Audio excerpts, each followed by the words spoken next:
독일에 속았다. 당장 한국에 연락해라. 캐나다가 믿은 독일의 계약서에는 충격적인 사실이 숨겨져 있었습니다. 덩달아 중국까지 국제사법위원회에 나서게 됐는데요. 도대체 무슨 일인지 바로 알아보겠습니다. 숫자는 거짓말을 하지 않는다고 나는 오랫동안 믿어왔습니다. 조달청에서 22년을 버텨온 사람이 믿을 수 있는 것이 숫자밖에 없었으니까요. 군함의 무게를 재고 배관의 길이를 확인하고 강판 한 장 가격이 원가표에 제대로 반영됐는지 들여다보는 일을 나는 20년 넘게 해왔어요. 그래서 최종 입찰서가 내 책상 위에 올라왔을 때도 나는 익숙한 동작으로 서류를 펼쳤습니다. T킬로미터S가 제출한 총 사업비였어요. 나는 첫 줄을 읽고 잠시 손을 멈췄습니다. 그리고 다시 읽었어요. 세 번째 읽었을 때 나는 계산기를 꺼냈습니다. 2달 전 예비 입찰서에 적힌 숫자와 지금 앞에 있는 숫자 사이의 차이가 18%였어요. 줄어든 방향으로요. 사무실 환풍구에서 오래된 먼지 냄새가 흘러나왔고 형광등이 미세하게 떨리고 있었습니다. 나는 화면을 닫고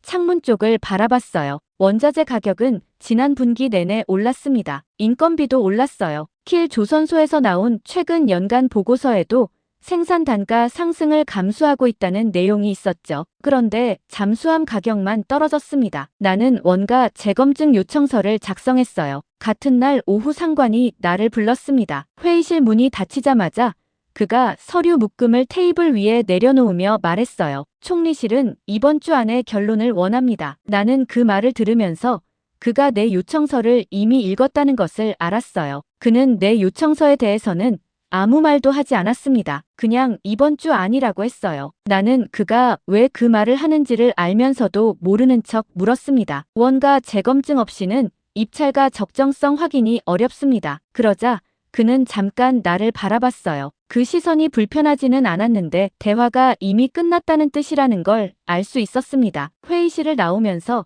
나는 손에 아무것도 들고 있지 않다는 사실을 느꼈어요. 요청서는 그의 테이블 위에 남겨두고 나온 셈이었습니다. 복도에는 냉방 기류가 흐르고 있었는데 그 차가움이 어깨 위로 내려앉는 게 느껴졌어요. 나는 내 자리로 돌아와 2달 전 예비 입찰 서류를 다시 펼쳤습니다. 그 시점에 독일 원가표에는 주요 부품 공급사가 열거돼 있었어요. 전력 변환기와 냉각 펌프, 통신 제어 모듈까지 항목마다 제조사 코드가 붙어 있었습니다. 나는 그 코드들을 최종 입찰서의 같은 항목과 나란히 놓았어요. 달랐습니다. 최종 원가표에서 그 코드들이 없어져 있었어요. 제조사 항목에는 유럽 내 승인업체라고만 적혀 있었습니다. 나는 잠깐 생각했어요. 계약 보안 때문에 공급사를 가리는 경우가 있기는 합니다. 납기 보장을 위해 복수 공급사를 열어두는 방식도 있어요. 그런데 예비 입찰 단계에 있던 코드가 최종 단계에서 지워진 경우는 내가 22년 동안 본 적이 없었습니다. 지워진다는 것은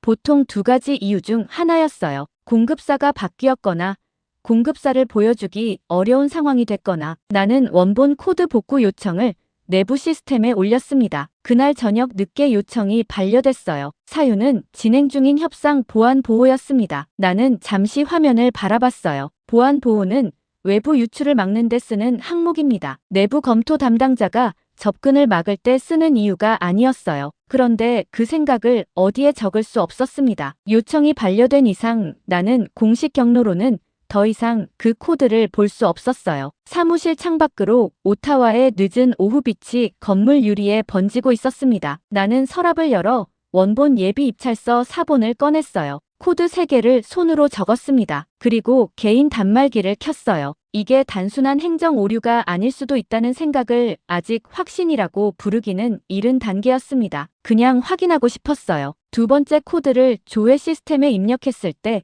화면에 표시된 등록 국가가 홍콩이었습니다. 기술평가 회의는 사흘에 걸쳐 진행됐습니다. 나는 첫날부터 자료를 들고 들어가면서 이번만큼은 숫자가 결론을 만들 것이라고 생각했어요. 22년 동안 이 일을 해오면서 평가가 뒤집히는 경우를 본 적이 없지는 않았습니다. 하지만 이번 자료는 달랐어요. 항목마다 격차가 명확했고 수치가 흔들릴 여지가 없었습니다. 회의실은 좁았어요. 긴 테이블 양쪽에 평가위원들이 앉았고 스크린 앞에 진행 담당이 섰습니다. 냉방이 3개 돌고 있었는데 그 소리가 사람들의 말소리 아래 깔려 있었어요. 한국 측 자료가 먼저 올라왔습니다. 실물 함정 운용 데이터였어요. 대한민국 해군이 동해와 남해에서 실제로 운용 중인 기록이었고 자망 심도와 지속시간, 소음 수치, 추진 성능 전부 실전에서 측정된 값이었습니다. 북극해 장거리 작전에 대한 항목에서 한국 측은 설계 여유치와 저온 시험 결과를 함께 제출했어요. 나는 그 수치들을 보면서 잠깐 손을 멈췄습니다. 한국이 처음 경쟁 명단에 올라왔을 때 나는 크게 기대하지 않았어요. 방산 수출 경험이 많지 않고 잠수함을 해외에 납품한 실적도 없었으니까요. 그런데 화면에 올라온 자료는 홍보 브로셔가 아니었습니다. 부품 번호와 정비 이력, 실제 임무 기록이 수백 페이지에 걸쳐 정리돼 있었어요. 독일 측 차례가 됐습니다. T킬로미터S의 기술 담당자가 앞에 섰어요. 그는 자신 있어 보였고 목소리도 안정적이었습니다. 새로운 설계 모델의 성능 예측치를 설명하기 시작했어요. 예측치였습니다. 아직 완성되지 않은 함정의 계산값이었어요. 나는 화면을 보면서 생각했습니다. 예측치와 실측치를 같은 항목에서 비교하는 건 이상한 일이에요. 그런데 아무도 그 점을 지적하지 않았습니다. 회의는 계속 진행됐어요. 북극해 운용 능력 항목에서 독일 측은 설계 여유치가 충분하다고 말했습니다. 구체적인 저온 시험 결과는 없었어요. 현지 정비 체계 항목에서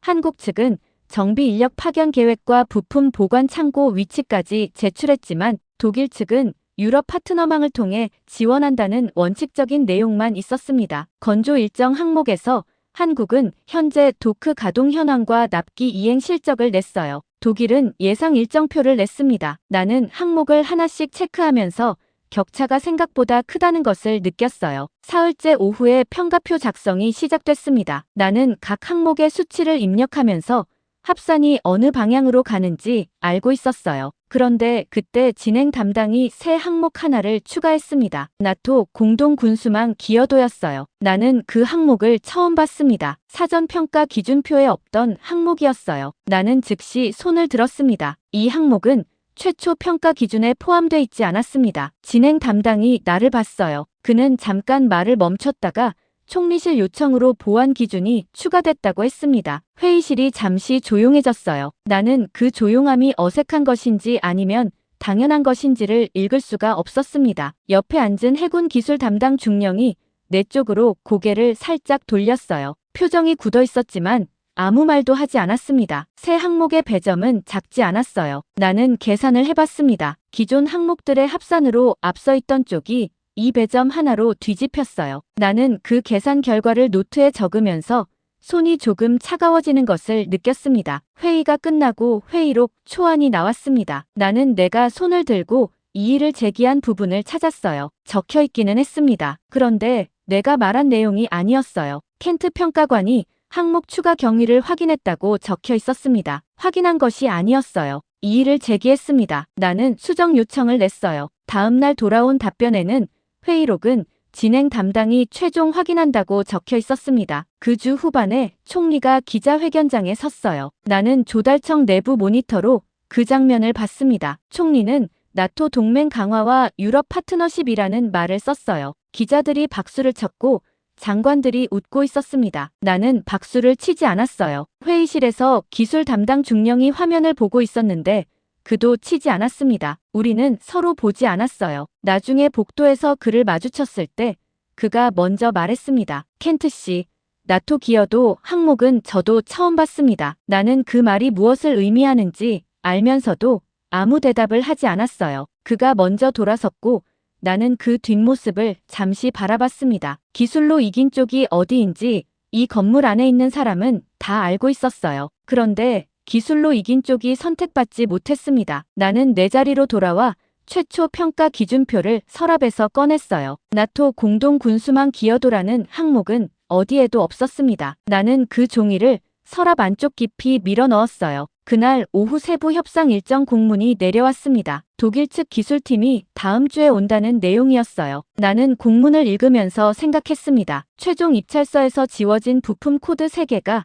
아직 내 메모지에 남아 있었어요. 홍콩으로 조회됐던 두 번째 코드였습니다. 나는 그 메모지를 꺼냈어요. 세 번째 코드를 아직 조회하지 않았다는 걸 그제야 떠올렸습니다. 독일 측 기술팀이 도착한 날 오전에 예비후보 지정 발표가 났습니다. 나는 조달청 내부 공문으로 먼저 봤어요. 한국을 예비후보로 남겨두겠다는 내용이었고 독일과의 협상이 여의치 않을 경우 즉각 협상을 개시한다는 문구가 붙어 있었습니다. 나는 그 문구를 2번 읽었어요. 독일의 가격을 더 낮추기 위한 압박 카드이면서 동시에 한국의 투자 계획을 붙잡아두겠다는 뜻이었습니다. 회의실에서 상관이 그 공문을 들고 이야기할 때 표정이 만족스러워 보였어요. 양쪽 모두 붙잡아두면서 우리에게 유리한 방향으로 끌고 갈 수 있다는 계산이었습니다. 나는 그 자리에서 아무 말도 하지 않았어요. 틀렸다고 생각했지만 왜 틀렸는지를 말할 수 있는 자리가 아니었습니다. 점심 무렵 한국 정부의 공식 답변이 들어왔어요. 나는 내부 메일로 그것을 봤습니다. 문장이 하나였어요. 독일의 선정을 축하합니다. 그게 전부였습니다. 나는 화면을 보면서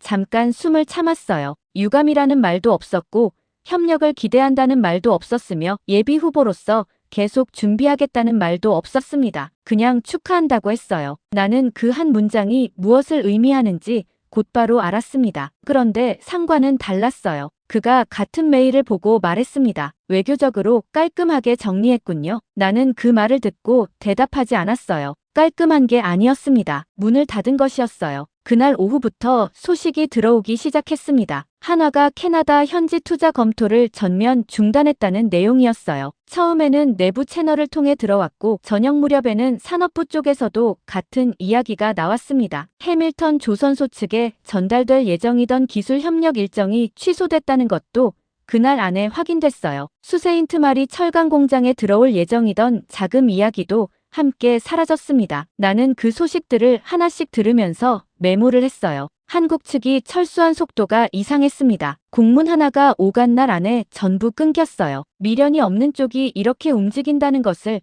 나는 알고 있었습니다. 총리실은 그날 저녁 내부 브리핑을 열었어요. 나는 배석했습니다. 브리핑에서 한국의 투자 중단 소식이 나왔을 때 누군가 말했어요. 예비 후보 지위가 있으니 결국 돌아올 겁니다. 매몰 비용이 있는데 그냥 포기하지는 않을 거예요. 나는 그 말을 들으면서 창 쪽을 봤습니다. 밖에는 어두워져 있었어요. 매몰 비용이라는 말이 계속 머릿속에 걸렸어요. 그 계산이 맞으려면 한국 측이 계약을 얻기 위해 계속 기다릴 이유가 있어야 합니다. 그런데 그 한 문장을 보낸 쪽이 그런 계산을 할 것 같지 않았어요. 브리핑이 끝나고 복도로 나오면서 기술 담당 중령을 다시 마주쳤습니다. 그는 내가 먼저 물어보기 전에 말했어요. 해밀턴 취소 통보가 서면으로 들어왔습니다. 공식 철수입니다. 나는 잠깐 서 있었어요. 공식이라는 말이 의미하는 것을 알았습니다. 예비 협상을 열어두겠다는 우리의 계획이 이미 상대에게는 아무 의미가 없다는 것이었어요.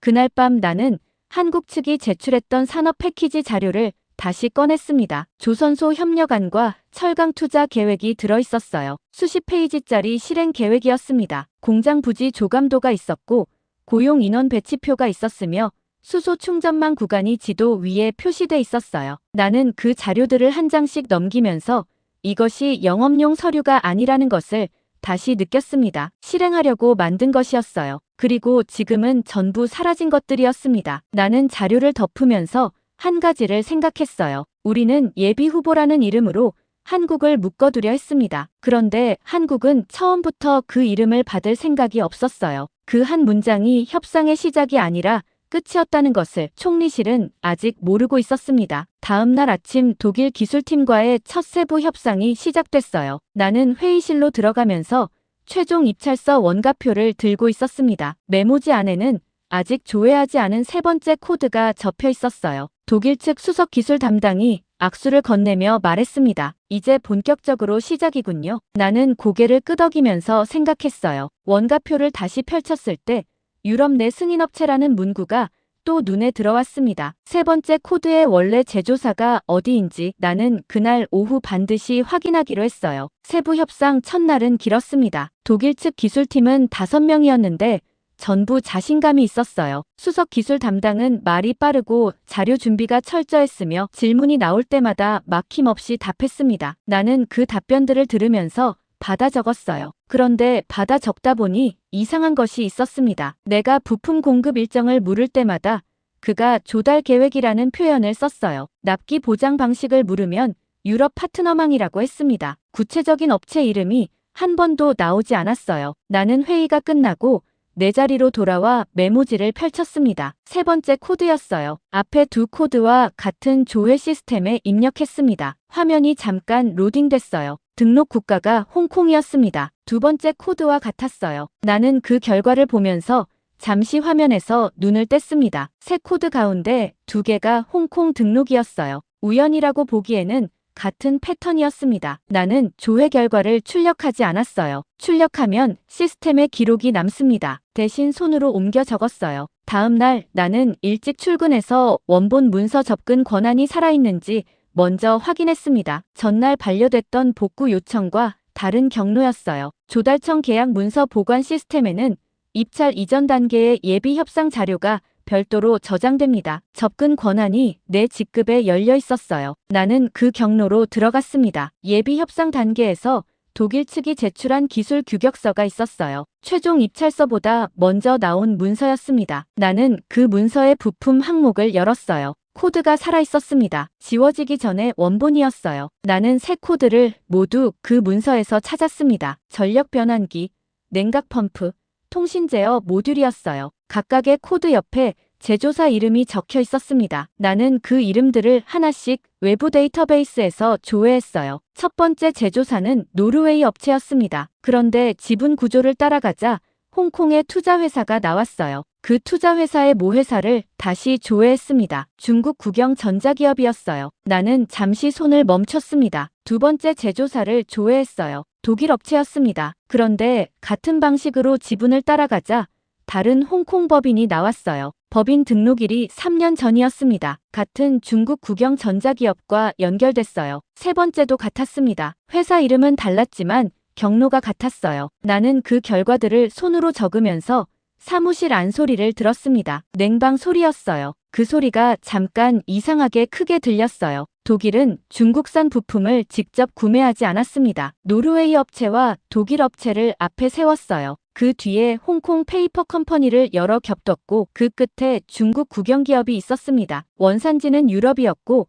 부품은 중국에서 왔어요. 나는 그 구조를 종이에 선으로 그렸습니다. 선이 세 갈래였는데 전부 같은 곳으로 모였어요. 점심시간이 지나고 협상팀 회의가 있었습니다. 나는 회의실에 들어가면서 오전에 그린 도식을 들고 갔어요. 회의가 시작되고 공급망 항목이 나왔습니다. 나는 손을 들었어요. 전력 변환기와 냉각 펌프 공급사 코드가 최종 입찰서에서 삭제된 경위를 확인하고 싶다고 했습니다. 독일 측 수석 담당이 나를 봤어요. 잠깐이었는데 그 잠깐이 길게 느껴졌습니다. 그가 말했어요. 공급사 정보는 계약 보안 사항입니다. 나는 예비 협상 단계 문서에는 코드가 있었다고 했습니다. 최종 단계에서 삭제된 이유가 있어야 한다고 했어요. 그가 다시 말했습니다. 납기 안정성을 위해 복수 공급사를 운영하는 방식으로 변경됐습니다. 복수 공급사라면 코드가 늘어야 하는데 지워졌다고 내가 말했어요. 그가 입을 다물었습니다. 회의실이 조용해졌어요. 상관이 내 쪽을 봤습니다. 그 시선이 멈추라는 뜻이라는 걸 알았어요. 나는 자료를 덮었습니다. 회의가 끝나고 상관이 나를 따로 불렀어요. 복도 끝 창가였습니다. 그가 낮은 목소리로 말했어요. 협상 상대방 앞에서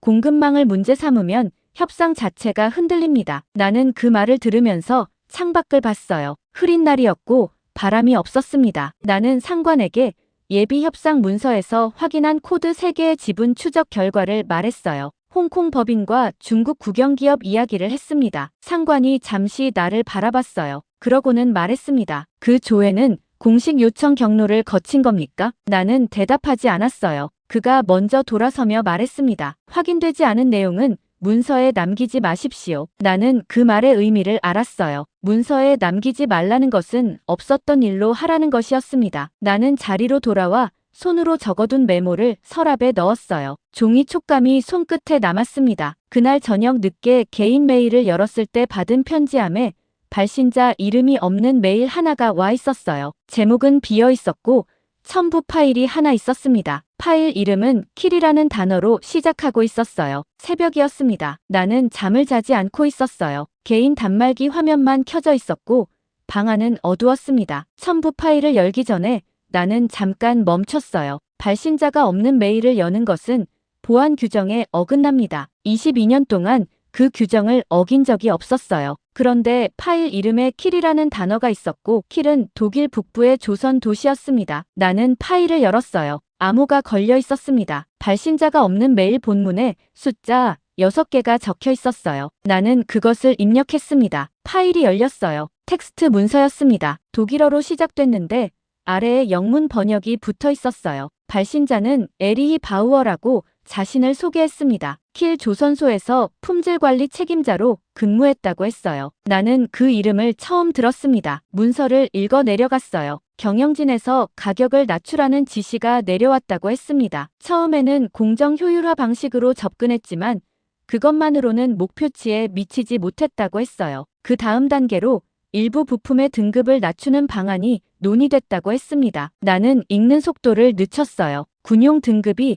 상업용으로 교체됐다는 내용이 나왔습니다. 북극해 저온 환경을 견뎌야 할 배터리 제어 장치에 중국 산업용 모듈이 들어갔다고 했어요. 해수펌프 베어링도 원래 설계보다 낮은 등급으로 바뀌었다고 했습니다. 나는 그 문장을 다시 읽었어요. 배터리 제어 장치와 해수펌프는 잠수함에서 독립적인 부품이 아닙니다. 추진 체계와 직결돼 있어요. 배터리 제어 장치가 저온에서 오작동하면 추진력을 잃습니다. 해수펌프 베어링이 열화되면 냉각수가 새고 모터 온도가 오릅니다. 나는 그것이 어떤 상황으로 이어지는지 알고 있었어요. 북극해 한복판에서 추진력을 잃은 잠수함이 어떻게 되는지를요. 문서 뒤에 첨부 파일이 더 있었습니다. 영상이었어요. 재생 버튼을 눌렀습니다. 화면이 어두웠어요. 카메라가 흔들리면서 좁은 기관실 내부를 비췄습니다. 누군가 손전등을 들고 있었어요. 냉각 펌프 쪽으로 빛이 향했습니다. 온도계가 보였어요. 영하 25도라는 수치가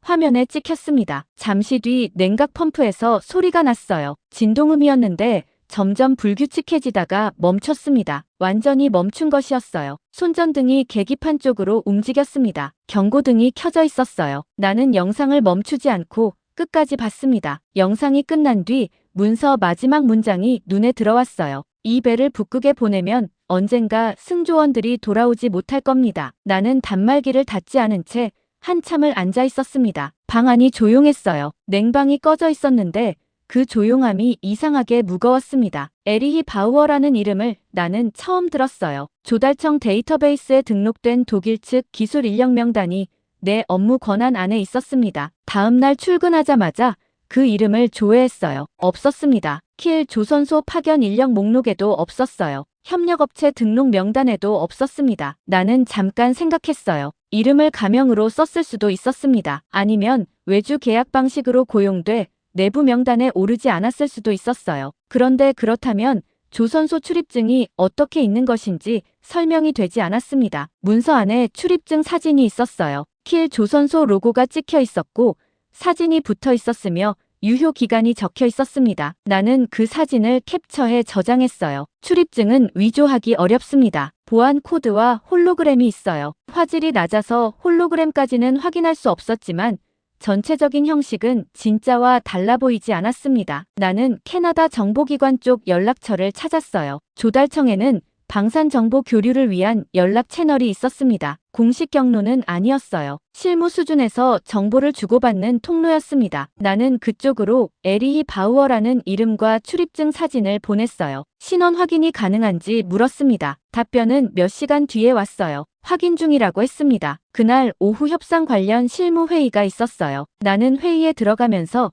전날 밤 영상을 머릿속에서 지우려고 했습니다. 지워지지 않았어요. 냉각 펌프가 멈추던 소리가 계속 걸렸습니다. 회의에서 독일 측 기술 담당이 북극해 운용 조건에 대해 설명했어요. 설계 여유치가 충분하다는 내용이었습니다. 배터리 제어 시스템의 저온 성능에 대해 물었어요. 그가 잠깐 말을 멈췄습니다. 그러고는 표준 군용 등급을 적용했다고 했어요. 나는 그 말을 들으면서 전날 밤 문서를 생각했습니다. 표준 군용 등급이라는 말과 중국 산업용 모듈이라는 말이 같은 자리에 놓일 수 없었어요. 둘 중 하나는 거짓이었습니다. 나는 추가 질문을 하려다가 멈췄어요. 상관이 테이블 맞은편에 앉아 있었고 그 시선이 느껴졌기 때문이었습니다. 회의가 끝나고 사무실로 돌아오는 길에 연락이 왔어요. 정보기관 쪽 답변이었습니다. 에리히 바우어라는 인물의 신원을 확인하는데 시간이 더 필요하다고 했어요. 공식 요청 절차를 거쳐야 한다고 했습니다. 나는 그 말이 무엇을 의미하는지 알았어요. 공식 절차는 기록을 남깁니다. 기록이 남으면 내가 이 사안을 추적하고 있다는 사실이 드러나요. 나는 대답하지 않고 연락을 끊었습니다. 그날 저녁 화상통화 약속을 잡았어요. 에리히 바우어가 보낸 메일에 회신하는 방식으로 요청했습니다. 그가 다음 날 오전에 가능하다고 답했어요. 나는 그 답신을 보면서 그가 아직 연락이 가능한 상태라는 것을 확인했습니다. 다음 날 아침 나는 약속 시간보다 일찍 단말기 앞에 앉았어요. 연결을 기다렸습니다. 시간이 됐어요. 화면이 연결되지 않았습니다. 5분이 지났어요. 10분이 지났습니다. 나는 메일로 연락했어요. 메일이 반송됐습니다. 수신자 주소가 존재하지 않는다는 오류였어요. 전날 밤 회신이 왔던 주소였습니다. 나는 받은 편지함을 다시 열었어요. 에리히 바우어가 처음 보낸 메일이 있어야 했습니다. 없었어요. 받은 편지함에서 사라져 있었습니다. 나는 휴지통을 확인했어요. 없었습니다. 서버 삭제였어요. 내가 지운 것이 아니었습니다. 나는 단말기에서 손을 뗐어요. 손바닥이 차가웠습니다. 그 순간 전화가 울렸어요. 총리실 번호였습니다. 전화를 받기 전에 나는 화면을 한 번 더 봤습니다. 받은 편지함이 비어 있었어요. 에리히 바우어가 보낸 메일도 내가 회신한 기록도 화상통화 약속 답신도 전부 없었습니다. 서버에서 지워진 것들이었어요. 나는 전화를 받았습니다. 목소리는 차분했어요. 총리실 국가안보보좌관이라고 했습니다. 나는 그 직함을 듣는 순간 등 뒤로 냉기가 내려앉는 것을 느꼈어요. 국가안보보좌관이 조달청 기술평가관에게 직접 전화를 거는 일은 없습니다. 경로가 전혀 다른 사람이었어요. 그가 말했습니다. 켄트 씨, 최근 독일 측 공급망 관련해서 외부 자료를 검토하셨다고요. 나는 그 말을 듣고 잠시 아무 말도 하지 않았어요. 외부 자료라는 표현이 이상했습니다. 그가 에리히 바우어의 메일을 알고 있다는 뜻이었어요. 내가 받은 메일을 그쪽에서도 알고 있다는 것이었습니다. 나는 공급망 검토는 평가관 업무 범위 안에 있다고 했어요. 그가 말했습니다. 확인되지 않은 의혹 하나로 나토 핵심 사업을 흔들 수는 없습니다. 나는 그 문장을 들으면서 창밖을 봤어요. 흐린 하늘이었습니다. 그가 이어서 말했어요. 중국과의 연관성을 공식 문서에 남기지 마십시오. 공식 문서라는 말이었습니다. 내가 손으로 적어둔 메모는 공식 문서가 아니었어요. 그런데 그는 공식 문서라고 했습니다. 그 표현이 정확히 어디까지를 의미하는지 나는 알 수 없었어요. 전화가 끊겼습니다. 나는 단말기를 내려놓고 한참 앉아 있었어요. 그들은 모르고 있는 것이 아니었습니다. 알고 있었어요. 그리고 덮으려 하고 있었습니다. 나는 서랍을 열었어요. 손으로 적어둔 메모가 있었습니다. 코드 3개와 지분 추적 결과였어요. 공식 문서가 아닌 것들이었습니다. 나는 그것을 꺼내서 다시 읽었어요. 그리고 접어서 재킷 안주머니에 넣었습니다. 오후에 나는 캐나다 정보기관 쪽 연락처에 다시 메시지를 보냈어요. 에리히 바우어 신원 확인 결과가 나왔냐고 물었습니다. 몇 분 뒤 답이 왔어요.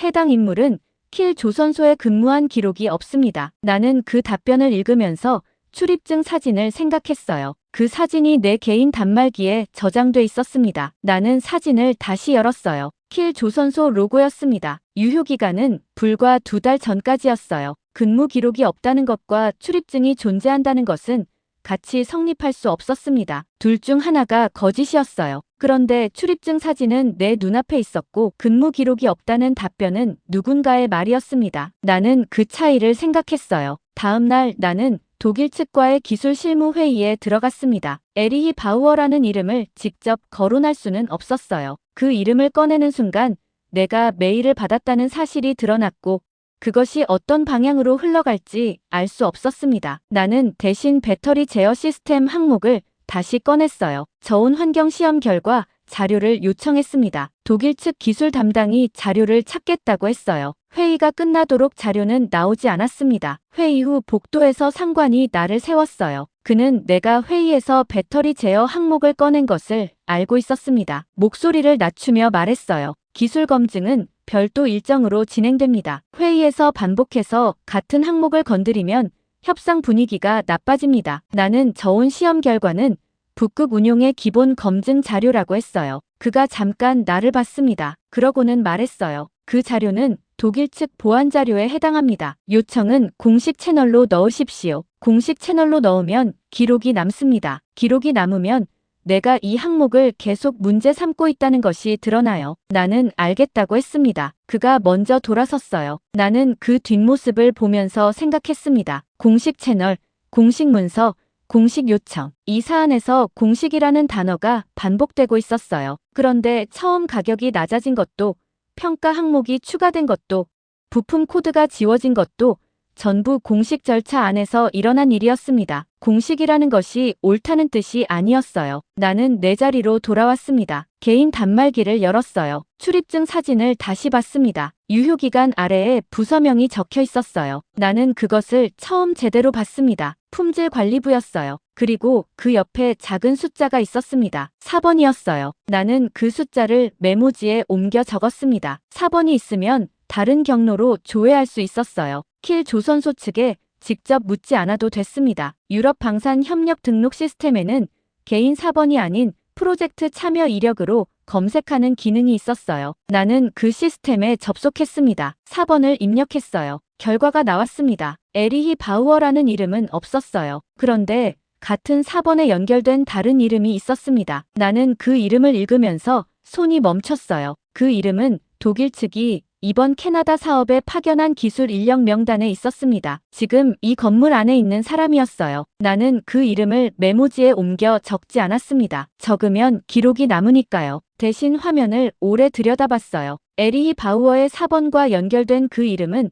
독일 측 기술팀 명단 3번째에 있었습니다. 나는 다음 날 회의에서 그 사람을 찾았어요. 키가 작고 안경을 쓴 사람이었습니다. 회의 내내 말이 없었어요. 수석 담당 옆에 앉아서 자료를 넘기는 역할이었습니다. 나는 회의가 끝나고 그에게 다가갔어요. 배터리 제어 시스템 관련 기술 문서를 직접 검토하고 싶다고 했습니다. 그가 나를 봤어요. 잠깐이었는데 그 눈이 흔들렸습니다. 수석 담당을 통해 요청하시면 됩니다. 라고 했어요. 목소리가 낮았습니다. 나는 그 낮음이 조심스러움인지 두려움인지를 읽으려 했어요. 그가 먼저 자리를 떴습니다. 나는 그 뒷모습을 보면서 에리히 바우어가 그 이름을 가명으로 썼는지 아니면 그 사람이 에리히 바우어라는 이름으로 나에게 연락한 것인지를 확신할 수 없었어요. 확신할 수 없다는 것이 오히려 더 불편했습니다. 그 주 후반에 캐나다 해군이 주관하는 북극 환경 모의 시험 일정이 내려왔어요. 독일 측 시제 장비를 이용한 저온 성능 검증이었습니다. 나는 그 일정을 보면서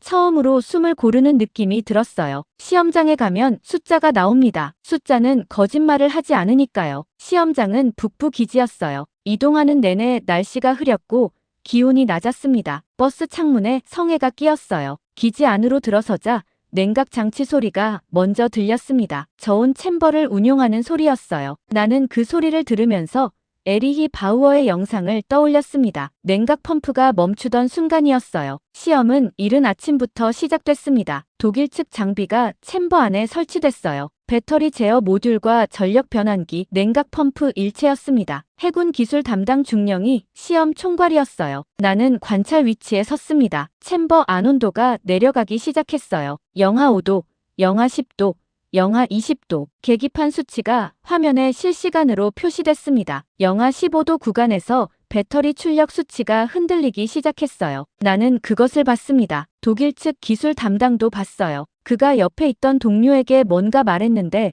목소리가 낮아서 들리지 않았습니다. 출력 수치가 계속 내려갔어요. 예상 범위 아래였습니다. 나는 시험 기준표를 들고 있었어요. 북극 운용 조건에서 요구되는 최소 출력치가 적혀 있었습니다. 화면의 수치는 그 최소치를 향해 내려가고 있었어요. 영하 20도에 도달했을 때 배터리 출력이 기준치 대비 31% 감소해 있었습니다. 해군 기술 담당 중령이 수치를 확인하더니 독일 측을 봤어요. 출력 저하 원인이 무엇입니까?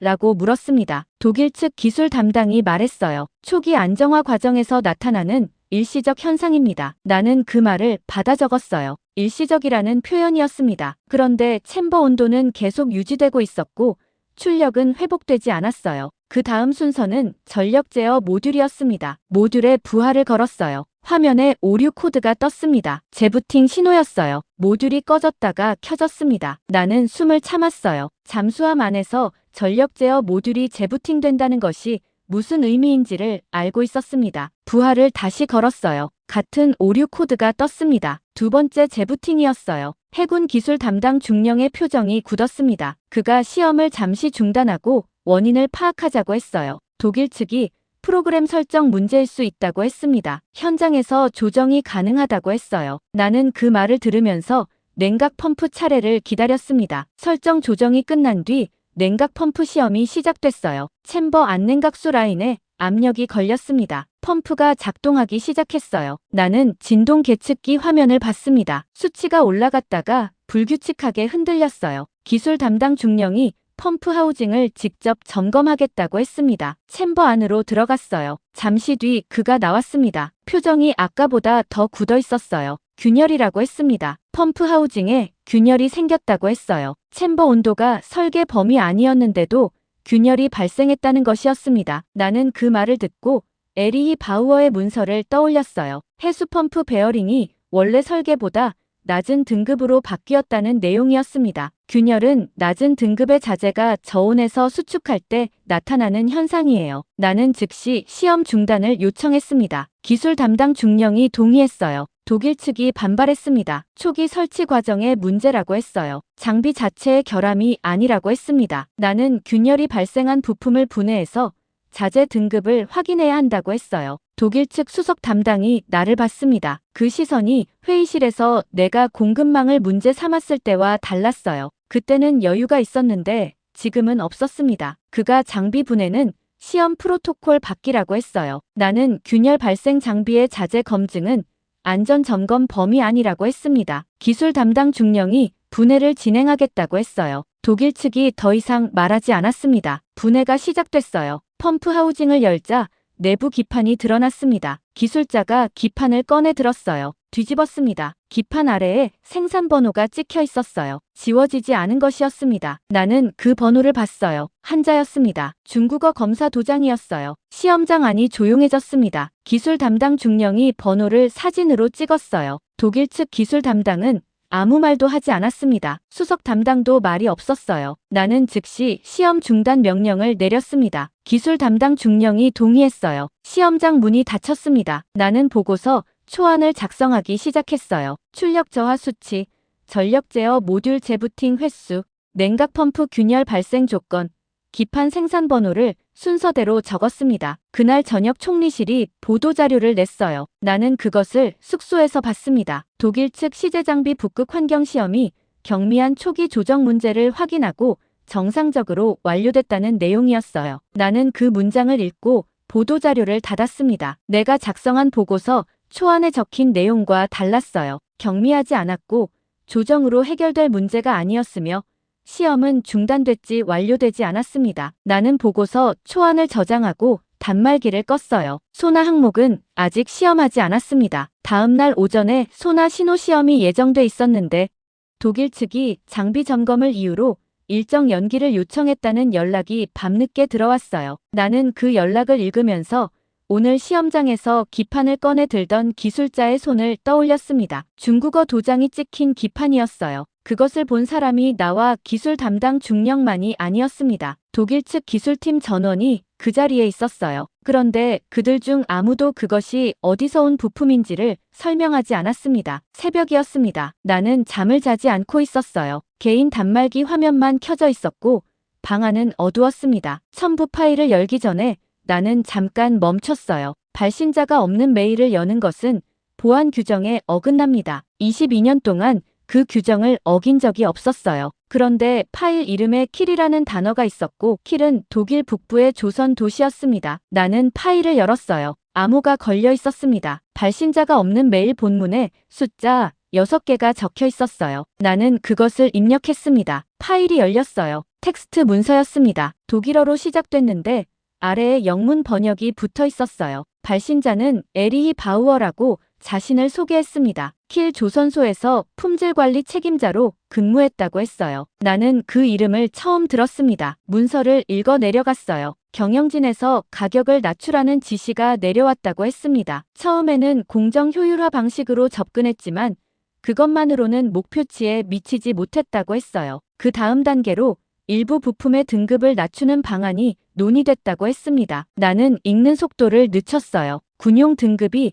상업용으로 교체됐다는 내용이 나왔습니다. 북극해 저온 환경을 견뎌야 할 배터리 제어 장치에 중국 산업용 모듈이 들어갔다고 했어요. 해수펌프 베어링도 원래 설계보다 낮은 등급으로 바뀌었다고 했습니다. 나는 그 문장을 다시 읽었어요. 배터리 제어 장치와 해수펌프는 잠수함에서 독립적인 부품이 아닙니다. 추진 체계와 직결돼 있어요. 배터리 제어 장치가 저온에서 오작동하면 추진력을 잃습니다. 해수펌프 베어링이 열화되면 냉각수가 새고 모터 온도가 오릅니다. 나는 그것이 어떤 상황으로 이어지는지 알고 있었어요. 북극해 한복판에서 추진력을 잃은 잠수함이 어떻게 되는지를요. 문서 뒤에 첨부 파일이 더 있었습니다. 영상이었어요. 재생 버튼을 눌렀습니다. 화면이 어두웠어요. 카메라가 흔들리면서 좁은 기관실 내부를 비췄습니다. 누군가 손전등을 들고 있었어요. 냉각 펌프 쪽으로 빛이 향했습니다. 온도계가 보였어요. 영하 25도라는 수치가 화면에 찍혔습니다. 잠시 뒤 냉각 펌프에서 소리가 났어요. 진동음이었는데 점점 불규칙해지다가 멈췄습니다. 완전히 멈춘 것이었어요. 손전등이 계기판 쪽으로 움직였습니다. 경고등이 켜져 있었어요. 나는 영상을 멈추지 않고 끝까지 봤습니다. 영상이 끝난 뒤 문서 마지막 문장이 눈에 들어왔어요. 이 배를 북극에 보내면 언젠가 승조원들이 돌아오지 못할 겁니다. 나는 단말기를 닫지 않은 채 한참을 앉아 있었습니다. 방 안이 조용했어요. 냉방이 꺼져 있었는데 그 조용함이 이상하게 무거웠습니다. 에리히 바우어라는 이름을 나는 처음 들었어요. 조달청 데이터베이스에 등록된 독일 측 기술 인력 명단이 내 업무 권한 안에 있었습니다. 다음 날 출근하자마자 그 이름을 조회했어요. 없었습니다. 킬 조선소 파견 인력 목록에도 없었어요. 협력업체 등록 명단에도 없었습니다. 나는 잠깐 생각했어요. 이름을 가명으로 썼을 수도 있었습니다. 아니면 외주 계약 방식으로 고용돼 내부 명단에 오르지 않았을 수도 있었어요. 그런데 그렇다면 조선소 출입증이 어떻게 있는 것인지 설명이 되지 않았습니다. 문서 안에 출입증 사진이 있었어요. 킬 조선소 로고가 찍혀 있었고 사진이 붙어 있었으며 유효 기간이 적혀 있었습니다. 나는 그 사진을 캡처해 저장했어요. 출입증은 위조하기 어렵습니다. 보안 코드와 홀로그램이 있어요. 화질이 낮아서 홀로그램까지는 확인할 수 없었지만 전체적인 형식은 진짜와 달라 보이지 않았습니다. 나는 캐나다 정보기관 쪽 연락처를 찾았어요. 조달청에는 방산 정보 교류를 위한 연락 채널이 있었습니다. 공식 경로는 아니었어요. 실무 수준에서 정보를 주고받는 통로였습니다. 나는 그쪽으로 에리히 바우어라는 이름과 출입증 사진을 보냈어요. 신원 확인이 가능한지 물었습니다. 답변은 몇 시간 뒤에 왔어요. 확인 중이라고 했습니다. 그날 오후 협상 관련 실무 회의가 있었어요. 나는 회의에 들어가면서 전날 밤 영상을 머릿속에서 지우려고 했습니다. 지워지지 않았어요. 냉각 펌프가 멈추던 소리가 계속 걸렸습니다. 회의에서 독일 측 기술 담당이 북극해 운용 조건에 대해 설명했어요. 설계 여유치가 충분하다는 내용이었습니다. 배터리 제어 시스템의 저온 성능에 대해 물었어요. 그가 잠깐 말을 멈췄습니다. 그러고는 표준 군용 등급을 적용했다고 했어요. 나는 그 말을 들으면서 전날 밤 문서를 생각했습니다. 표준 군용 등급이라는 말과 중국 산업용 모듈이라는 말이 같은 자리에 놓일 수 없었어요. 둘 중 하나는 거짓이었습니다. 나는 추가 질문을 하려다가 멈췄어요. 상관이 테이블 맞은편에 앉아 있었고 그 시선이 느껴졌기 때문이었습니다. 회의가 끝나고 사무실로 돌아오는 길에 연락이 왔어요. 정보기관 쪽 답변이었습니다. 에리히 바우어라는 인물의 신원을 확인하는데 시간이 더 필요하다고 했어요. 공식 요청 절차를 거쳐야 한다고 했습니다. 나는 그 말이 무엇을 의미하는지 알았어요. 공식 절차는 기록을 남깁니다. 기록이 남으면 내가 이 사안을 추적하고 있다는 사실이 드러나요. 나는 대답하지 않고 연락을 끊었습니다. 그날 저녁 화상통화 약속을 잡았어요. 에리히 바우어가 보낸 메일에 회신하는 방식으로 요청했습니다. 그가 다음 날 오전에 가능하다고 답했어요. 나는 그 답신을 보면서 그가 아직 연락이 가능한 상태라는 것을 확인했습니다. 다음 날 아침 나는 약속 시간보다 일찍 단말기 앞에 앉았어요. 연결을 기다렸습니다. 시간이 됐어요. 화면이 연결되지 않았습니다. 5분이 지났어요. 10분이 지났습니다. 나는 메일로 연락했어요. 메일이 반송됐습니다. 수신자 주소가 존재하지 않는다는 오류였어요. 전날 밤 회신이 왔던 주소였습니다. 나는 받은 편지함을 다시 열었어요. 에리히 바우어가 처음 보낸 메일이 있어야 했습니다. 없었어요. 받은 편지함에서 사라져 있었습니다. 나는 휴지통을 확인했어요. 없었습니다. 서버 삭제였어요. 내가 지운 것이 아니었습니다. 나는 단말기에서 손을 뗐어요. 손바닥이 차가웠습니다. 그 순간 전화가 울렸어요. 총리실 번호였습니다. 전화를 받기 전에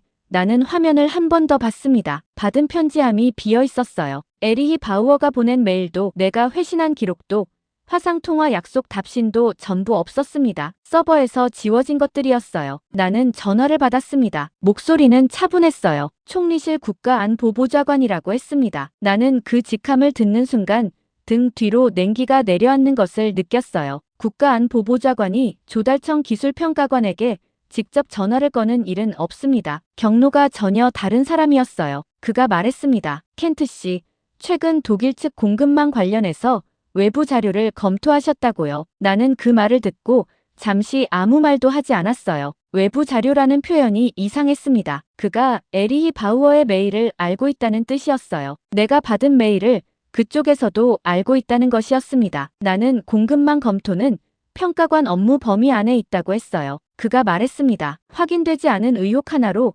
나토 핵심 사업을 흔들 수는 없습니다. 나는 그 문장을 들으면서 창밖을 봤어요. 흐린 하늘이었습니다. 그가 이어서 말했어요. 중국과의 연관성을 공식 문서에 남기지 마십시오. 공식 문서라는 말이었습니다. 내가 손으로 적어둔 메모는 공식 문서가 아니었어요. 그런데 그는 공식 문서라고 했습니다. 그 표현이 정확히 어디까지를 의미하는지 나는 알 수 없었어요. 전화가 끊겼습니다. 나는 단말기를 내려놓고 한참 앉아 있었어요. 그들은 모르고 있는 것이 아니었습니다. 알고 있었어요. 그리고 덮으려 하고 있었습니다. 나는 서랍을 열었어요. 손으로 적어둔 메모가 있었습니다. 코드 3개와 지분 추적 결과였어요. 공식 문서가 아닌 것들이었습니다. 나는 그것을 꺼내서 다시 읽었어요. 그리고 접어서 재킷 안주머니에 넣었습니다. 오후에 나는 캐나다 정보기관 쪽 연락처에 다시 메시지를 보냈어요. 에리히 바우어 신원 확인 결과가 나왔냐고 물었습니다. 몇 분 뒤 답이 왔어요. 해당 인물은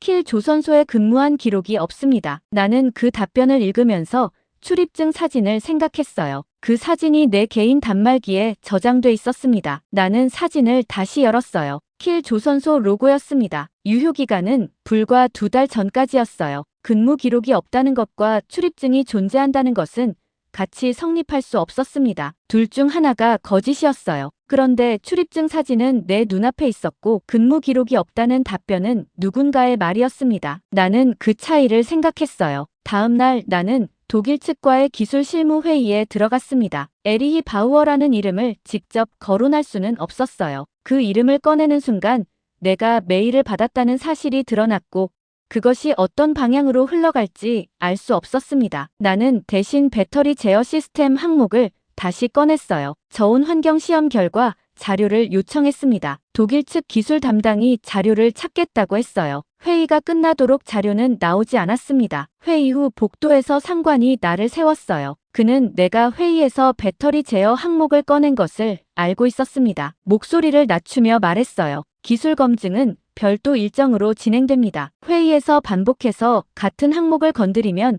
협상 분위기가 나빠집니다. 나는 저온 시험 결과는 북극 운용의 기본 검증 자료라고 했어요. 그가 잠깐 나를 봤습니다. 그러고는 말했어요. 그 자료는 독일 측 보안 자료에 해당합니다. 요청은 공식 채널로 넣으십시오. 공식 채널로 넣으면 기록이 남습니다. 기록이 남으면 내가 이 항목을 계속 문제 삼고 있다는 것이 드러나요. 나는 알겠다고 했습니다. 그가 먼저 돌아섰어요. 나는 그 뒷모습을 보면서 생각했습니다. 공식 채널, 공식 문서, 공식 요청. 이 사안에서 공식이라는 단어가 반복되고 있었어요. 그런데 처음 가격이 낮아진 것도, 평가 항목이 추가된 것도, 부품 코드가 지워진 것도 전부 공식 절차 안에서 일어난 일이었습니다. 공식이라는 것이 옳다는 뜻이 아니었어요. 나는 내 자리로 돌아왔습니다. 개인 단말기를 열었어요. 출입증 사진을 다시 봤습니다. 유효기간 아래에 부서명이 적혀 있었어요. 나는 그것을 처음 제대로 봤습니다. 품질관리부였어요. 그리고 그 옆에 작은 숫자가 있었습니다. 4번이었어요. 나는 그 숫자를 메모지에 옮겨 적었습니다. 4번이 있으면 다른 경로로 조회할 수 있었어요. 킬 조선소 측에